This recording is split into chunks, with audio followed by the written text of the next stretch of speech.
Number 4 రాణి తారాబాయ్.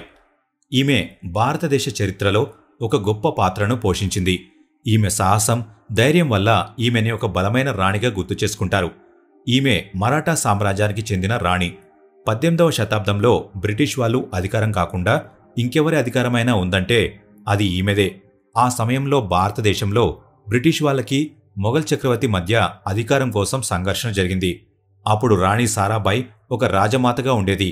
ఆమె మహారాష్ట్రని British వాళ్ళ నుంచి విడిపించడం కోసం చాలా పోరాడింది. ఈమె 1675లో జన్మించింది. చిన్నప్పటి నుంచి శివాజీ సిద్ధాంతాలను పాటించేది. ఈమె కుటుంబం పూణేలో ఉండేది. వాళ్లు బ్రిటిష్ వాళ్ళ అధికార విభజనను వ్యతిరేకిస్తూ ఉండేవారు. రాణి తారాబాయ్ ఛత్రపతి శివాజీ పెద్ద కొడుకైన రాజారాంని 1689 సంవత్సరంలో పెళ్లి చేసుకుంది. కానీ దురదృష్టవశాత్తు రాజారాం 1700 సంవత్సరం ప్రారంభంలోనే చనిపోయాడు. తను చనిపోయిన వెంటనే తన సామ్రాజ్యాన్ని రక్షించాలని నిర్ణయించుకుంది. తన భర్త చనిపోయిన తర్వాత తారాబాయ్ జీవితం పూర్తిగా మారిపోయింది.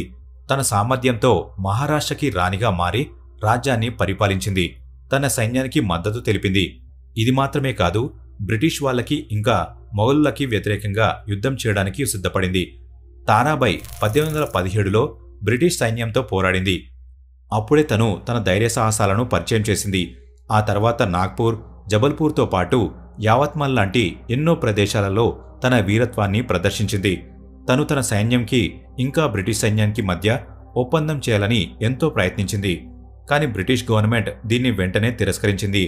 వెంటనే ఈమెని బంధించడానికి ప్రయత్నించారు. ఆ తర్వాత బ్రిటిష్ సైన్యం అంతా ఈమె వెనకే పడింది.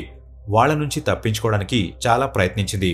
కానీ బ్రిటిష్ ప్రభుత్వం ఈమెని ఓడించింది.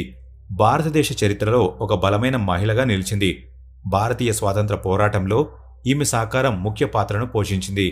ఈమె చేసిన పనుల వల్ల కేవలం మహారాష్ట్ర మాత్రమే కాదు, భారతదేశమంతా ఈమెని స్ఫూర్తిగా తీసుకుంటున్నారు.